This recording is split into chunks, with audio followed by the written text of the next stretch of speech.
Speaking of pension, I want to share with you, because Dr. Mitchell did make some pronouncements about pension.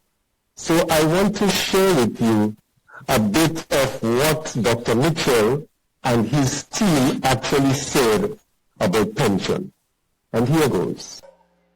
Today, I announce, as a first stage of implementing that pension judgment, all entitled public officers appointed by the Public Service Commission who will retire in 2022 at the legally accepted retirement age of 60 will be paid their pension during this year, 2022. So when the Prime Minister says he is going to pay the pension, we know that is not old talk. That is not gimmick. We know that he is already figuring out and that he has consulted the people with the knowledge, and the pension will be paid. We just heard from the NNP. We heard the political leader of the NNP. We heard the candidate for my constituency, the present parliamentary representative, Ms. Clarisse Modest-Cohen. And these two seats are the two most assured seats in any elections for the NNP. So it's like NDC typically would be starting 2 seats down generally, but they don't make so. Absolutely, no, absolutely. It's starting 2 seats down. So we heard what they had to say, and let's hear now what Deacon Mitchell had to say as regards pension. Within 90 days of us assuming office, ascertain all of the public workers who are entitled to a pension. 2, ascertain how many of those workers have since passed to the great beyond, so that we can assess the payment that has to be made to their estate. And thirdly, once we have ascertained the extent of the pension that is due to the public workers, we will raise the money. So you can be rest assured that when we commit to the payment of the pensions, we are doing so because it is in the best interest of Grenada, it is in the best interest of all Grenadians, and it will certainly begin the process of the economic transformation of Grenada.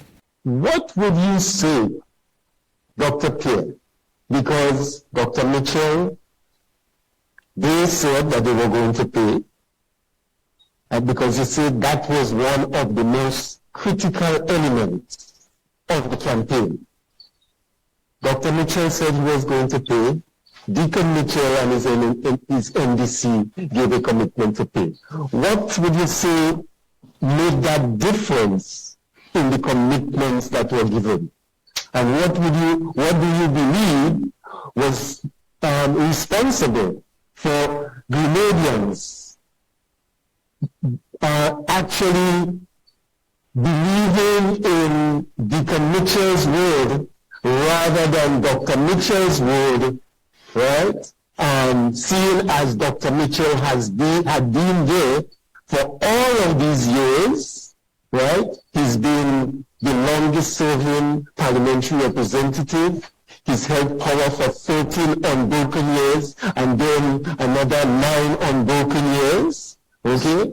And Deacon had just come into the picture 8 months ago. Tell us. What we try to do as statisticians is to let the data speak for itself. So let the data guide you to the right conclusion. So, two persons may say something, and I think I mentioned it in on the headlines in July last year, when the whole issue of when someone speaks. So, for example, when Dr. Mitchell speaks, and we live in a modern world, and there is something, and because we use a lot of artificial intelligence, in terms of speech donation, facial recognition. Okay, when even though someone says I will pay with a wink, and I will pay, the voters are smarter than we think. Okay, the voters are smarter than we think, and we had what we were able to do was to gather all the speeches of Dr. Mitchell, all the speeches of Mr. Deakin, and someone who had, and we analyzed it. I was not the one who did it, but we had an organization to do the analysis for us. And in the delivery, tone, diction, pronunciations, it shows that Mr. Deakin Mitchell was more believable. Yeah. In his speech, in his diction, than Dr. Mitchell. Okay, and as a result, we found that many of the